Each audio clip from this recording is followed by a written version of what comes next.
Item ಯಾವುದೇ ಇರಲಿ try ಮಾಡಿ ಆಚಿ ಚಿಕನ್ ಮಸಾಲಾ. ಆಚಿ ಚಿಕನ್ ಮಸಾಲಾ. ಡಿಕೆ ಶಿವಕುಮಾರ್ ಪಟ್ಟಾಭಿಷೇಕಕ್ಕೆ ಕೌಂಟ್ ಡೌನ್. ಯಾವುದೇ ಪ್ರತಿಕ್ರಿಯೆಯನ್ನ ಪರಮೇಶ್ವರ್ ಅವರು ಕೊಡ್ತಾ ಇಲ್ಲ. ನಾನು ಮಾತನಾಡೋದು ಏನೂ ಇಲ್ಲ ಅಂತ ಹೇಳಿದ್ದಾರೆ ಅವರು.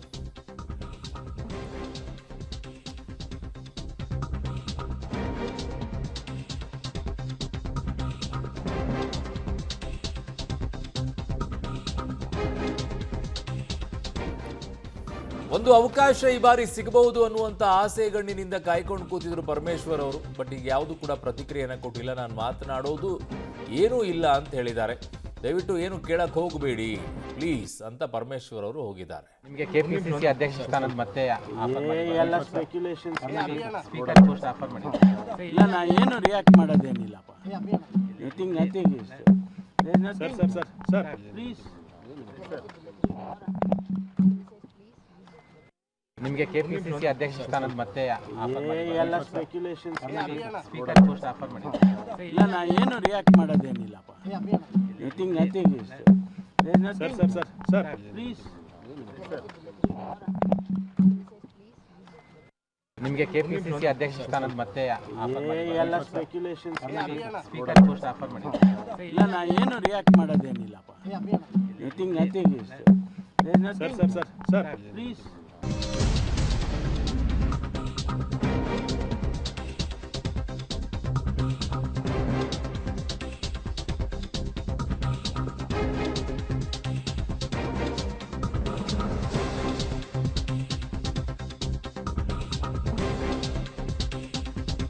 ಡಿಸಿಎಂ ಪ್ರಬಲ ಖಾತೆಗೆ ಪರಮೇಶ್ವರ್ ಪಟ್ ಹಿಡಿದಿದ್ದಾರೆ ಅಂತ ಮಾತು ಕೇಳಿ ಬರ್ತಾ ಇದೆ. ಹೈಕಮಾಂಡ್ ನಡೆ ಎದುರನ್ನ ನೋಡ್ತಾ ಇದ್ದಾರೆ ಪರಮೇಶ್ವರ್ ಅವರು. ಹೈಕಮಾಂಡ್ ಏನು ಹೇಳುತ್ತೆ ಎನ್ನುವಂಥದ್ದನ್ನು. ಸೊ ಅಲ್ಲಿಯವರೆಗೂ ಕೂಡ ಮೌನಕ್ಕೆ ಈಗ ಪರಮೇಶ್ವರ್ ಅವರು ಶರಣಾಗಿದ್ದಾರೆ. ನೋಡಿ, he is struggling from last ಒಂದು 13 ಇಯರ್ಸಿಂದ 2013ರಲ್ಲಿ ಪಕ್ಷವನ್ನು ಅಧಿಕಾರಕ್ಕೆ ತಂದಾಗಲೂ ಕೂಡ ಅವರನ್ನು ಸೋಲಿಸಿದರು. ಆವಾಗಿಂದ ಮುಖ್ಯಮಂತ್ರಿ ಆಗಬೇಕು ಅನ್ನುವಂಥ ಆಸೆಯನ್ನು ಇಟ್ಕೊಂಡಿದ್ರು. ಬಟ್ ಅದು ಯಾವುದು ಕೂಡ ಆಗಲಿಲ್ಲ.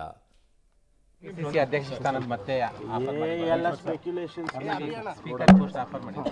ಇಲ್ಲ, ನಾ ಏನು ರಿಯಾಕ್ಟ್ ಮಾಡೋದೇನಿಲ್ಲಪ್ಪ. Nothing sir please.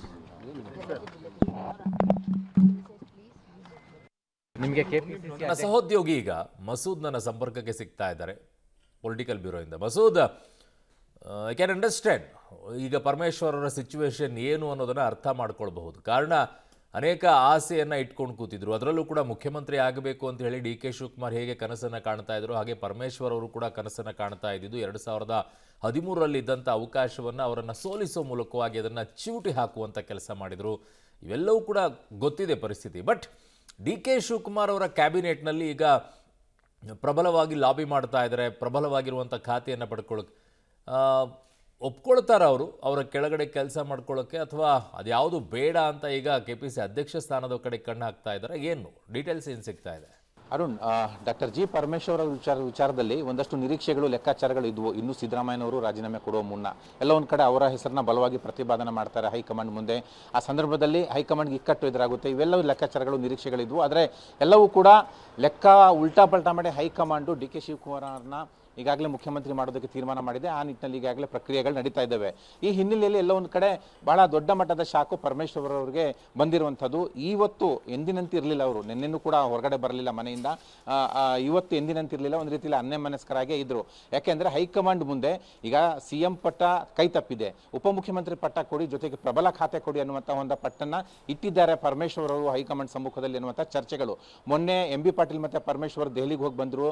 ಆ ದೆಹಲಿ ಭೇಟಿ ಸಂದರ್ಭದಲ್ಲಿ ಹೈಕಮಾಂಡ್ ನಾಯಕರ ಜೊತೆ ಪರಮೇಶ್ವರ್ ಈ ಒಂದು ಬೇಡಿಕೆಯನ್ನು ಇಟ್ಟಿದ್ದಾರೆ. CM ಸ್ಥಾನ ಕೈ ತಪ್ಪಿತು, ನಾನು ಕೂಡ 8 ವರ್ಷ KPCC ಅಧ್ಯಕ್ಷನಾಗಿ ಕೆಲಸ ಮಾಡಿದ್ದೇನೆ, ಪಕ್ಷ ಅಧಿಕಾರಕ್ಕೆ ತಂದಿದ್ದೇನೆ, ನನ್ನ ತ್ಯಾಗ ಸೇವೆಗೂ ಕೂಡ ಪರಿಗಣನೆ ಮಾಡಿ ಅನ್ನುವಂತಹ ಒಂದು ರೀತಿಯಲ್ಲಿ ದೊಡ್ಡ ಮಟ್ಟದಲ್ಲಿ ಒತ್ತಡ ಹಾಕಿ ಬಂದಿದ್ದಾರೆ ಅಂತ ಕೂಡ ಹೇಳಲಾಗ್ತಿದೆ. ಹೈಕಮಾಂಡ್ ನಾಯಕರು ಏನು ತೀರ್ಮಾನ ತೆಗೆದುಕೊಳ್ತಿದ್ದಾರೆ ಆ ನಿಟ್ಟಿನಲ್ಲಿ ಎದುರು ನೋಡಿಕೊಂಡು ಕಾಯ್ತಾ ಕೂತಿದ್ದಾರೆ ಅನ್ನುವಂತಹ ಚರ್ಚೆ ಸದ್ಯಕ್ಕೆ. ಇವತ್ತು ಎಲ್ಲ ಒಂದು ಕಡೆ ಅವ್ರು ಕಾಲೇಜ್ ಹೊರಟರು. ಆ ಸಂದರ್ಭದಲ್ಲಿ ಮಾತನಾಡೋದಕ್ಕೆ ನಾವು ಕೂಡ ಪ್ರಯತ್ನ ಪಟ್ವಿ. ನನಗೇನು ಕೇಳಬೇಡಿ ಪ್ಲೀಸ್, ಅದೆಲ್ಲವೂ ಕೂಡ ವದಂತಿ ಏನಂತಂದರೆ ಅವರ ಹೆಸರನ್ನ KPCC ಅಧ್ಯಕ್ಷ ಸ್ಥಾನಕ್ಕೂ ಕೂಡ ಕೇಳಿ ಬರ್ತಾ ಇದೆ. ಯಾಕೆಂದರೆ ಹೈಕಮಾಂಡ್ ನಾಯಕರು ಅವ್ರಿಗೆ ಉಪಮುಖ್ಯಮಂತ್ರಿ ಸ್ಥಾನ ಕೊಡಲಿಕ್ಕಾಗಲ್ಲ ಅನ್ನುವಂಥ ಕಾರಣಕ್ಕಾಗಿ ಮತ್ತೊಮ್ಮೆ KPCC ಅಧ್ಯಕ್ಷ ಸ್ಥಾನ ವಹಿಸ್ಕೊಳ್ಳಿ ಅನ್ನುವಂಥ ಆಫರ್ ಕೊಟ್ಟಿದ್ರಂತೆ. ಆದರೆ ಅವರು ರಿಜೆಕ್ಟ್ ಮಾಡಿದ್ದಾರೆ.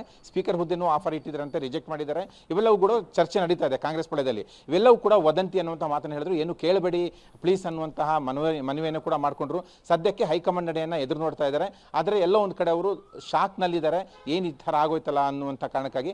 ಆದರೆ DKC ಸಂಪುಟದಲ್ಲಿ ಉಪಮುಖ್ಯಮಂತ್ರಿ ಸ್ಥಾನ ಕೇಳ್ತಾ ಇದ್ದಾರೆ, ಪ್ರಬಲ ಖಾತೆ ಅಂತೂ ಕೇಳ್ತಾ ಇದ್ದಾರೆ. ಅರುಣ್, ಇಲ್ಲಿ ಆಗ್ತಾ ಇರುವಂಥ ಬೆಳವಣಿಗೆಯನ್ನು ಗಮನಿಸ್ತಾ ಇದ್ದಾಗ ಪರಮೇಶ್ವರರ ಪರಿಸ್ಥಿತಿಯನ್ನು ಯೋಚನೆ ಮಾಡೋಕ್ಕೂ ಆಗಲ್ಲ, ನಿಮಗೆ ಕಲ್ಪನೆ ಮಾಡ್ಕೊಳ್ಳೋಕ್ಕೂ ಆಗಲ್ಲ. ಅವರ ಪರಿಸ್ಥಿತಿಯನ್ನು ಅವರಿಗೆ ಗೊತ್ತಾಗತ್ತೆ ಹೇಗಿರುತ್ತೆ ಅಂತ ಹೇಳಿ. ಕಾರಣ ಯಾವುದೇ ಒಬ್ಬರು ಆಸೆಯನ್ನು ಇಟ್ಕೊಂಡು ಆಕಾಂಕ್ಷೆಯನ್ನು ಇಟ್ಕೊಂಡು ಬಂದಂಥವ್ರು ರಾಜಕಾರಣಿ ಇಷ್ಟೆಲ್ಲ ಪ್ರಯತ್ನ ಮಾಡಿದಾಗಲೂ ಕೂಡ ಏನೂ ಆಗಲಿಲ್ವಲ್ಲ ಅನ್ನುವಂಥ ನೋವು ಬೇಸರ ಇದ್ದೇ ಇರುತ್ತೆ.